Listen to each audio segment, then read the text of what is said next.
Assalamualaikum warahmatullahi wabarakatuh. Salam sehat. Kembali lagi bersama Vlog GS. Jadi untuk kali ini saya akan memberikan tutorial membuat aksi nyata di PMM. Jadi di aksi nyata itu ada beberapa langkah yang perlu untuk kita selesaikan sebelum masuk membuat aksi nyata. Jadi baiklah, kita akan simak penjelasannya.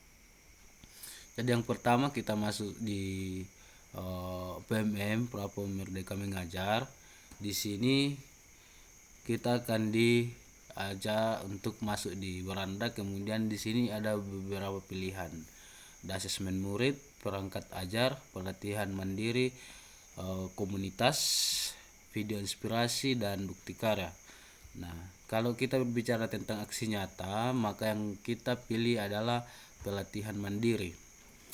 Di pelatihan mandiri ini ada banyak topik yang perlu untuk kita harus selesaikan di topik yang ada di PMM ini. Nah, setiap topik ada beberapa modul yang dimuat di dalam topik tersebut. Kita lihat misalnya topik pertama, kurikulum merdeka. Nah, di topik ini ada 2 modul. Setiap modul ada materi yang ada di dalam modul itu. Nah, berbicara tentang aksi nyata lagi, bahwa sebelum menyelesaikan aksi nyata ada beberapa materi yang harus kita selesaikan. Yang pertama, misalnya apa itu kurikulum. Jadi ini kita dituntut untuk menyelesaikan menonton sebuah video. Nah, ada 3 video di sini. Kemudian setelah video ada latihan pemahaman dan cerita reflektif sampai ke post test. Nah, di akhir setelah post test kita kerjakan di dalam modul itu, baru kita diarahkan ke aksi nyata. Jadi ini karena sudah selesai, aksi nyata sudah selesai dan sertifikatnya juga sudah ada, maka kita lihat di topik yang belum kita buatkan aksi nyata. Misalnya ini ada topik kriteria ketercapaian tujuan pembelajaran. Nah, jadi ini sudah topiknya sudah selesai, tinggal aksi nyata yang akan kita kerjakan. Jadi kita klik saja praktikkan aksi nyata. Nah, ini kan yang saya sampaikan tadi bahwa harus selesai beberapa modul dalam topik. Jadi ini semua selesai, tinggal aksi nyata yang belum. Jadi kita masuk di pilih aksi nyata. Nah, dalam memilih aksi nyata kita diberikan pilihan. Ada 3 pilihan di sini: merancang atau memodifikasi kriteria ketercapaian tujuan pembelajaran. Nah, dari ketiga ini kita pilih mana yang kita akan buatkan aksi nyata tersebut. Nah, jadi catatan bahwa dalam aksi nyata kita akan dituntut untuk membuat rangkuman materi yang terdapat dalam topik itu. Kita buatkan PowerPoint atau slide sehingga sebentar akan diupload dalam judul tersebut atau yang kita pilih. Misalnya ini kan sudah ada pilihan, misalnya kita pilih yang nomor 1, diklik saja pilih, maka kita diarahkan untuk mengklik selanjutnya. Nah, setelah di sini ini kan sudah kita pilih judul tadi, maka kita diarahkan untuk melengkapi aksi nyata yang kita mau buat, mulai melengkapi. Nah, di sini ada lanjut ke lembar aksi nyata. Nah, sebelum kita lanjut ke lembar aksi nyata, ada beberapa yang perlu kita cek di sini. Cek ulang kelengkapan aksi nyata Anda. Yang pertama, aksi nyata sudah dilakukan. Artinya sudah dilakukan, kita sudah buatkan rangkuman topik yang sudah kita tonton, yang kita sudah selesaikan. Kemudian dokumen aksi nyata telah dibuat dalam bentuk PDF. Jadi aksi nyata kita bentuk dalam bentuk PDF. Berikut laporan umpan balik telah disertakan di dalam dokumen aksi nyata.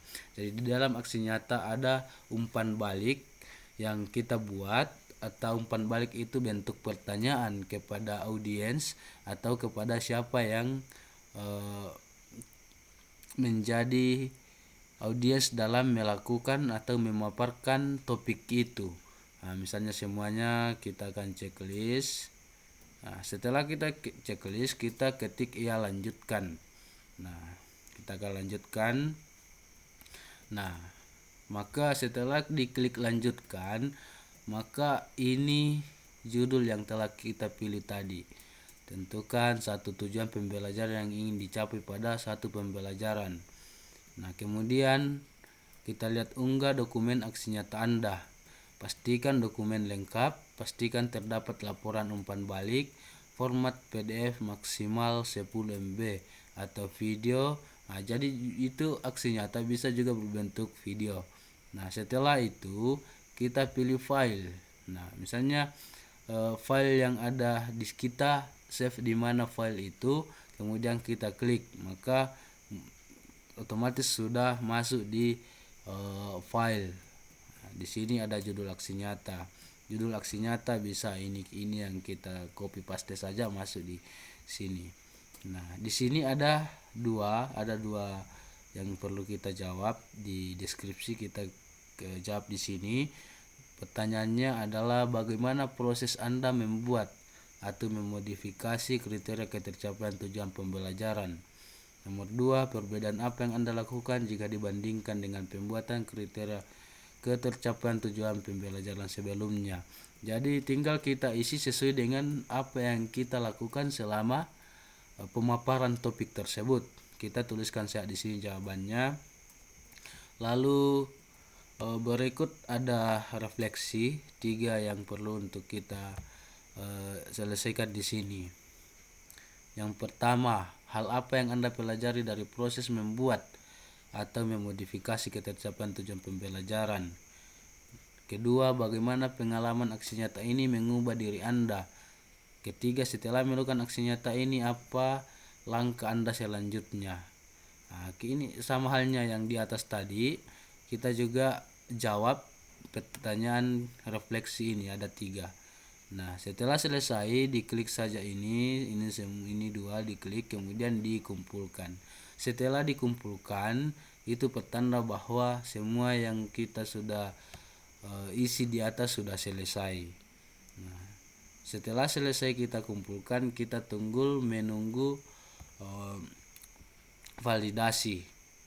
Nah, itulah langkah-langkah sekilas langkah-langkah dalam membuat lembar aksi nyata tersebut.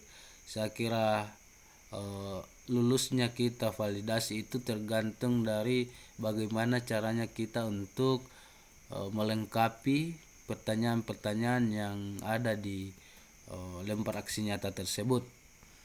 Jadi mungkin itu saja sekilas mengenai membuat aksi nyata. Kurang lebihnya mohon dimaafkan. Kalaupun ada yang tidak sesuai, ya mohon dimaafkan. Jadi sekian dan terima kasih.